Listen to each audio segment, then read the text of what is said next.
What happens when someone is completely sure you'll come back, and then you don't? No angry messages, no dramatic goodbye, no begging for attention. You simply stop chasing, stop explaining, and start living your life. And suddenly, the person who seemed so emotionally distant starts wondering where you went. Why aren't you texting anymore? Why aren't you trying to fix things? Why do they suddenly seem curious about your life? And why can walking away sometimes affect someone's ego more than any argument ever could? Here's the part most people misunderstand. Walking away isn't powerful because you're trying to make someone suffer. It's powerful because you remove the certainty that your attention will always be available. And when certainty disappears, the brain starts asking questions. Let's say Emily has been dating Ryan for months. At first, Ryan loved the attention. Emily was always checking in, initiating conversations, planning dates, and trying to keep the emotional connection alive. But eventually, Ryan became comfortable. He knew Emily would text first. He knew she would forgive quickly. He knew that even if he became distant, she would eventually come back. So Emily changed one thing. She stopped chasing. She didn't block him. She didn't post dramatic quotes. She didn't try to make him jealous. She simply redirected her energy toward herself. And suddenly Ryan noticed the silence. This is where psychology gets interesting. When someone becomes accustomed to receiving attention, that attention can start feeling normal. The brain stops treating it as something special because it becomes predictable. But when the pattern changes, the brain notices. That's why sometimes the person who ignored your messages for hours suddenly becomes interested when you stop sending them. It isn't necessarily love. Sometimes it's uncertainty. And uncertainty can be incredibly powerful. Think about it. If you know someone will always be there, you rarely feel pressure to appreciate their presence. But when you realize they can genuinely walk away, your perception of the relationship can change. Suddenly their absence becomes noticeable, their silence feels louder, and their attention feels more valuable. But there's another layer that makes this even more interesting. Ego. Ego doesn't always mean arrogance. Sometimes ego simply means the desire to feel wanted, important, chosen, or significant. Imagine Daniel is used to Chloe responding instantly whenever he sends a message. One night, Daniel sends, "Hey, what are you doing?" Usually Chloe would immediately respond, but this time she doesn't.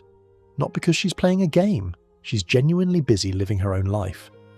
Daniel checks his phone again. Nothing. He starts wondering, is she losing interest? And that question creates something that constant availability never created. Curiosity. Curiosity creates attention. Attention creates emotional focus. And emotional focus can make someone suddenly realize what they had been taking for granted. This can happen in intimacy too. When two people have strong emotional and physical chemistry, constant access to each other can sometimes make intimacy feel routine. But healthy space can restore anticipation. Think about a couple like Olivia and Ethan. They spend every free moment together. Every conversation is predictable. Every weekend follows the same routine. Eventually, even though they still care about each other, the excitement starts fading. Now imagine Olivia begins creating a healthier balance. She spends time with friends. She develops her own interests. She stops making Ethan the center of her entire world. She becomes emotionally present when they are together, but she also has a life outside the relationship. That difference can change the dynamic, because intimacy isn't only about physical closeness. It also involves anticipation, emotional connection, curiosity, trust, and feeling genuinely desired. Sometimes a little space gives two people the opportunity to miss each other, and missing someone can remind you why their presence mattered. But here's where people make a huge mistake. They hear walking away breaks their ego and think the strategy is to disappear for 3 days, ignore messages, post pictures with someone else, or intentionally make the other person jealous. That isn't emotional strength, that's manipulation. Real walking away looks completely different. You don't disappear to make them panic. You step back because you finally understand your own value. You don't stop texting because you want them to chase. You stop chasing because you refuse to carry a relationship by yourself. You don't withhold affection to punish them. You stop overgiving when your effort isn't being respected, and that distinction matters. Because if your entire goal is to make someone regret losing you, you're still emotionally controlled by them. You're just controlling the situation instead of chasing them. True detachment sounds more like this. I care about you, but I'm not going to beg for consistency. I want intimacy, but I don't want to feel like I have to earn basic affection. I'm attracted to you, but attraction isn't enough to make me accept disrespect. That is where walking away becomes powerful, not because it destroys someone's ego, but because it protects yours. And there's another psychological effect people rarely talk about. When you constantly explain your feelings to someone who refuses to listen, your words can eventually lose impact. You explain, they ignore. You explain again, they promise to change. Then the same behavior happens. Eventually, another paragraph won't change anything. Your behavior becomes the message. If someone repeatedly gives you inconsistent attention, you don't need to send a 10th explanation about why it hurts. You can simply stop participating in the pattern, and that can be much more powerful than another argument. Now let's talk about intimacy. If someone only becomes affectionate when they want physical closeness, but becomes emotionally distant afterward, that can create an unhealthy cycle. You might start confusing physical chemistry with emotional security. And that's dangerous, because intense attraction can make you overlook behavior you normally wouldn't accept.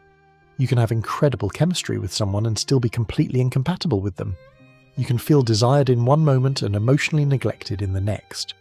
Healthy intimacy requires more than attraction. It requires communication, respect, consent, emotional safety, and mutual effort. So if walking away becomes necessary, don't use intimacy as a weapon. Don't withdraw affection just to make someone desperate. Instead, ask yourself a better question. Does this relationship make me feel wanted, respected, and emotionally safe? If the answer is consistently no, distance may be necessary. And sometimes distance reveals something important. Maybe they come back, maybe they finally communicate, maybe they realize they were taking you for granted, but sometimes they don't. And that is where real self-respect begins. Because walking away should never depend on whether they chase you afterward. If they come back, you evaluate their actions, not their promises. If they say, "I miss you," ask yourself whether their behavior has actually changed. If they suddenly become affectionate, ask whether the consistency lasts beyond a few days. If they want intimacy again, ask whether the emotional connection is also being rebuilt. Because someone missing your presence is not automatically the same as someone being ready to value you. That difference can save you from repeating the same relationship cycle. So what should you actually do if you feel like you're constantly chasing someone? First, stop over-explaining. You don't need to write a novel every time someone disappoints you. Second, match effort instead of constantly exceeding it. If you're always initiating every conversation, planning every date, and repairing every conflict, step back and observe what happens when you stop carrying everything. Third, rebuild your own life. Work on your fitness, spend time with friends, develop your career, pursue hobbies, take care of your appearance, improve your confidence, not so they notice you, so that you notice yourself again. Fourth, create healthy boundaries. You can say, "I'm looking for consistency, and this dynamic isn't working for me." That is stronger than threatening to leave. And finally, be willing to actually leave. Because a boundary without action is just a request. Let's go back to Emily and Ryan. Ryan eventually messages her, "Hey, you've been quiet, is everything okay?" Emily could use that moment to play a game. She could intentionally wait 12 hours. She could post something to make him jealous. She could make him anxious. Instead, she simply tells him the truth. "I realized I was putting too much energy into something that didn't feel mutual. I care about you, but I need consistency." That sentence changes everything, because now Ryan has a choice. He can step up, or he can walk away. And Emily has a choice too. She no longer needs Ryan's reaction to determine her worth. That is the real power of walking away. Not making someone chase you, not making someone jealous, not breaking their ego, but becoming so grounded in your own standards that you no longer need someone else's attention to feel valuable. And ironically, that is often when people become most attractive. Because confidence doesn't say, "Please choose me." Confidence says, "I know what I bring and I'm willing to walk away from what doesn't respect it." So if someone is pulling away from you right now, don't immediately panic. Don't send 20 messages. Don't beg for reassurance. Don't use intimacy, jealousy, or silence as manipulation. Take a step back, look at the pattern, look at their actions, and ask yourself the question that can completely change your relationship life. If I stopped chasing this person today, Would they meet me halfway, or would the entire connection disappear? Your answer might tell you more than another 1,000 messages ever could. And remember this: the goal of walking away isn't to make them regret losing you. The goal is to stop losing yourself while trying to make someone stay. If this video gave you a new perspective on attraction, ego, intimacy, and relationships, subscribe to the channel because we're going much deeper into the psychology behind love, desire, confidence, and human behavior. And I want to know your opinion. Have you ever stopped chasing someone and suddenly noticed that their behavior changed? Comment "I walked away" if you've experienced it. And if you're currently dealing with someone who only values you when you pull away, tell me what happened in the comments. Your story might be exactly what someone else needs to read today.